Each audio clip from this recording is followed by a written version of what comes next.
Corporate funding is provided by the following. Foundation funding is provided by. But other countries aren't so sure.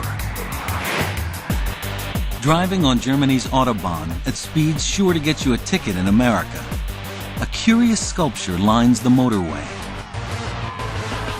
It's a great wall of solar panels, and this stretch feeds the power grid in Munich.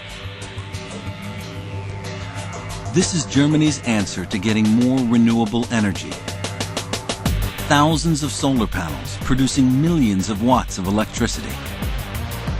And this man is largely responsible. We are in a very deep energy crisis. Fossil fuels are running out and create a climate disaster.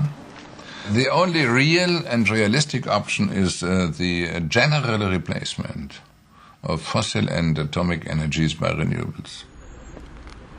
Hermann Scheer has been Germany's leading advocate for renewable energy for more than 2 decades. A long-term member of Parliament, in 2000 Scheer won support for his National Renewable Energy Act, which requires Germany to produce 20% of its electricity from renewable sources by 2020.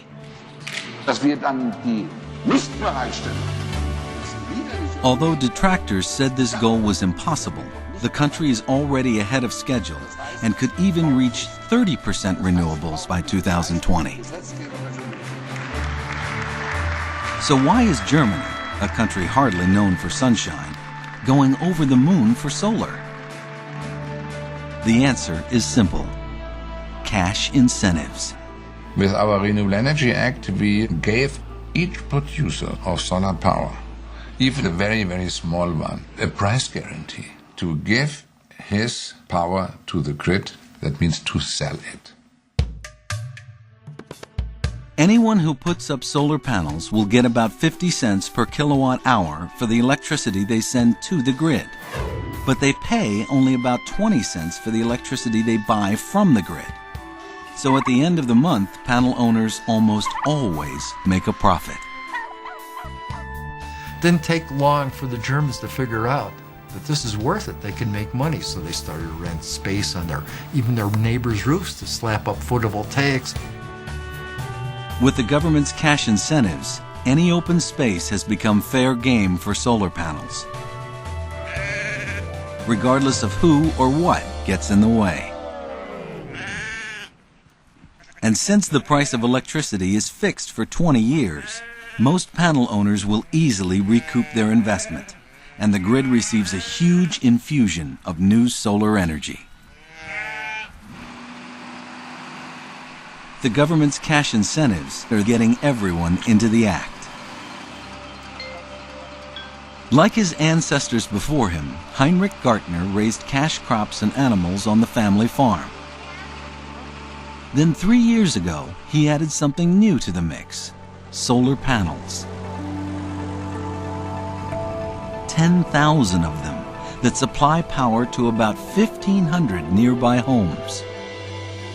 The National Renewable Energy Act had convinced this pig farmer to become a power producer. It was one of my hobbies to play with electricity or something like that, but here it's a power plant. We produce about 1 million kilowatt hours of electricity here with these solar panels. And the amount of money was for the whole installation about $5 million US. It was a lot of work to convince the bank. But Gartner got his loan because of the government's price guarantees. We have a fixed price for the next 20 years that is guaranteed. That means we have every year an income of about 550 to 600,000 US. After loan payments and other expenses, Gardner's profit is less than $60,000 a year. So he hasn't given up his pigs yet. But his solar farming has far greater potential. I'm still a farmer. I'm still breeding pigs, but The hunger for electricity is even bigger than for food at the moment in Germany. Kannst du zu den Schreinen gehen, bitte? We can produce here really green power with no atomic waste or carbon dioxide emission. We want to show that it is possible to make electricity that doesn't do a lot of bad things. That's an important point because I want to give my farm later on to my junior as my father gave it to me.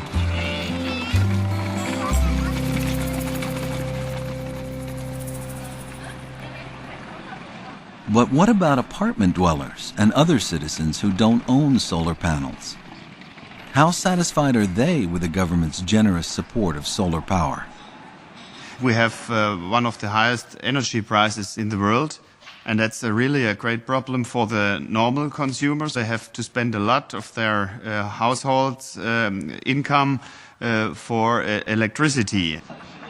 Germany has always had high electricity rates, about double the rates in America. And the government's renewable program has added an additional $15 to $20 per month to the average bill. But so far there's been little public opposition, and Hermann Scheer thinks he knows why. The prices are a little higher than the average of other countries. But people know with these additional costs, they contribute directly to a clean future for all. Therefore, 80% of the people accept that. And Germany's support of renewable energy has had a surprising impact on the economy. The country now boasts a thriving solar industry that has become the darling of investors the world over. This one plant in Germany's Solar Valley produces almost 1 million solar cells a week. In just a few years, Germany has become the world leader in solar cell production. The industry has created 170,000 new jobs. And mass production is dropping the retail price of solar panels lower and lower. So the future of German solar power looks bright, although it still has its detractors.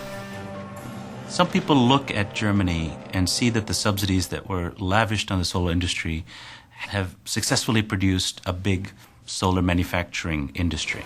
And they say, see, it was worth it. I would say be careful in drawing that conclusion. Simply because something is taken off doesn't mean it's sustainable.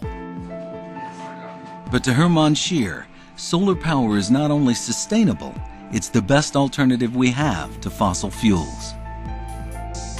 Fossil fuels create increasing economic problems for all, rising prices, at the same time of depleting resources. They create political conflicts, they create military conflicts, they create environmental damages. And that means our children subsidize our energy. And for this subsidy, we destroy the environment. This is a contradiction which could not be carried anymore.